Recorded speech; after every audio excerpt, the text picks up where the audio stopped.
اچھا جی، وہ گندم کی سمگلنگ کا کیا چکر ہے؟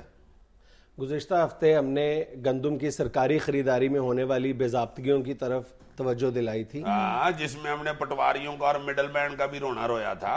بالکل. اور مڈل مین کی ایک مرتبہ پھر چاندی ہو گئی ہے، کیونکہ جو گندم اس نے کسان اور چھوٹے کاشتکار سے بہت سستے نرخوں پہ خریدی تھی، اب اس نے وہ گندم افغانستان سمگل کرنا شروع کر دی ہے. جی. اور گزشتہ 48 گھنٹوں کے دوران صرف مظفر گڑھ اور لیا میں 150 ٹرکوں کے سودے طے پا چکے ہیں افغانستان میں. اور یہ گندم کے جو سودے ہیں یہ سینٹرل ایشین سٹیٹس تک ہو رہے ہیں، اور گندم کی جو سمگلنگ ہے اس کا باقاعدہ عمل شروع ہو چکا ہے، یعنی ٹرکوں کی روانگی ہو چکی ہے. 150 ٹرک صرف ان 2 شہروں سے؟ ہاں، اور 2 دنوں میں. او مائی گاڈ. ابھی یہ عمل آگے جاری رہے گا. اور اس میں ساری چاندی پھر اسی مڈل مین کی ہوئی ہے جس نے کاشتکار سے 950 روپے کی بجائے 770 روپے اور 780 روپے فی من کے حساب سے گندم خریدی تھی. نہیں تو وہ جو افغانستان کے بارڈر کے اوپر کسٹم اہلکار بیٹھے ہوئے ہیں وہ آنکھوں پہ کھوپے چاڑ کے بیٹھے ہوئے ہیں. نہیں، وہ تم کیا کہتے ہوتے ہو، تھبنٹو. اچھا اچھا اچھا اچھا اچھا اچھا اچھا اچھا سمجھ گیا. تھبنٹو وہاں تک اپڑ گئے ہیں. جی. اور جو ذخیرہ اندوز ہے، سٹاکسٹ ہے، یا جو یہ سمگلر ہیں، یہ 910 روپے اور 950 روپے کے درمیان سے یہ خریداری کر رہے ہیں اور باہر دھڑا دھڑ بیچتے جا رہے ہیں. کیا بھائی، جو مسکین کسان بیچارہ 750 روپے من بیچنے پہ مجبور ہوا تھا، اسے 950 ملے گا تو اس نے تو فٹاٹ دینا ہے. بالکل. اور یہی غریب کسان جس کی تم بات کر رہے ہو، اس کے ساتھ پہلے بھی جو ایک زیادتی تھی وہ ابھی تک جاری ہے. یعنی وہ پنجاب حکومت کا وہی قانون جو تھا کہ اس نے 8 من فی ایکڑ کے حساب سے خریداری کو یقینی بنانے کے لیے وہ زمینداروں سے اور چھوٹے کاشتکاروں سے فرد طلب کر رہا تھا، رجسٹری طلب کر رہا تھا. اور جس کے نام پر فرد تھی زمین کی، یعنی جو زمین کا مالک تھا، اسی کے نام پر اب وہ چیک بھی ایشو ہو رہے ہیں، اور جو باردانہ ہے وہ بھی اسی کے نام پر ایشو ہوا تھا.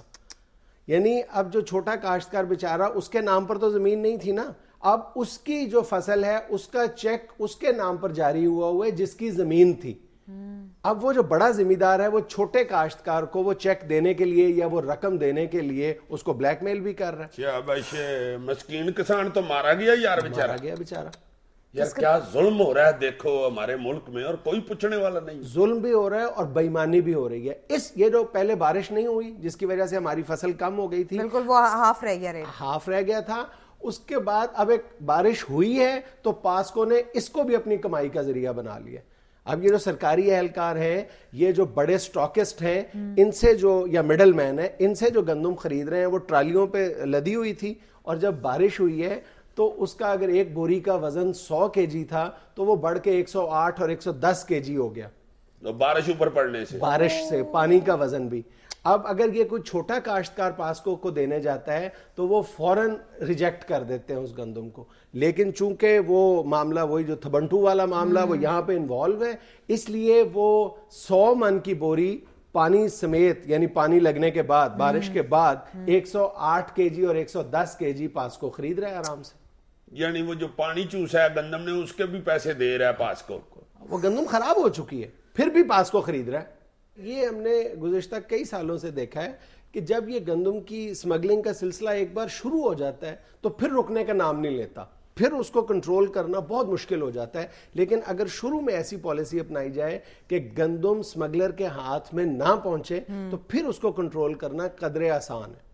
نہیں تو یہ جو بارڈر پہ بیٹھے ہوئے ہیں کسٹم والے جو تڑاطڑ پیسے لے رہے ہیں، گورنمنٹ اور کچھ نہیں کر سکتی تو وہاں سے وہ اٹھا کے باندر بٹھا دیں. کم از کم روک تو لیں گے نا آگے. نہیں باندر روکے پامے نا، کوئی بات نہیں. چلو کوئی خرونڈے مار کے تھوڑا سا تو بدلہ لینا یار ان سے. اس سلسلے میں جو اہم چیز لیک کر رہے ہیں وہ یہ ہے کہ صوبہ پختونخوا اور پنجاب کی حکومت کے درمیان کوارڈینیشن کی کمی ہے.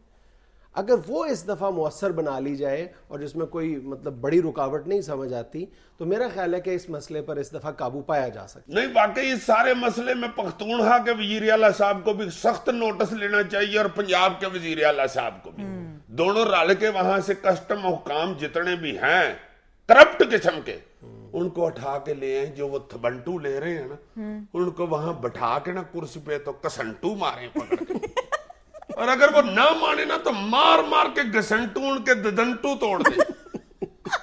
یار کیا ظلم ہو رہا ہے دیکھو، مسکین کسان بیچارہ محنت کر کر کے مر جاتا ہے. اور یہ سمگلنگ انہوں نے شروع کی ہوئی ہے, یہ مڈل مین نے. یار یہ مڈل مین جو ہے یہ کہاں ہوتا ہے, رہتا کہاں یار؟ ہمارے درمیان رہتے ہیں اور کیا اوپر سے آتے ہیں. مڈل مین پتہ کیسے ہوتا ہے عزیز صاحب؟ جی کیا ہوتا ہے جی؟ جس طرح میں اور جنید سر باتیں کر رہے ہیں اور آپ مڈل مین. عقل کرو, میں نے وزیر اعلیٰ صاحب سے بات کرنی ہے, تم بات مذاق میں ڈال رہی ہو. اوہ پلیز. جناب وزیر اعلیٰ شہباز شریف صاحب, کنک کی سمگلنگ شروع ہو گئی ہے, جناب کو دھیان کرے اللہ کا واسطہ. آگے آپ نے لنگر خانے بھی کھولنے ہیں, آٹا کٹ گیا تو میرا سالن تقسیم کریں گے جناب. ناظرین یہاں ہم لیتے ہیں چھوٹی سی بریک, ہمارے ساتھ رہیے گا. کہیں یہ نہ ہو آگے سے وزیر اعلیٰ صاحب کہتے چلے دوڑ میں آپ پہ چاول پکا کے بانٹ دوں گا.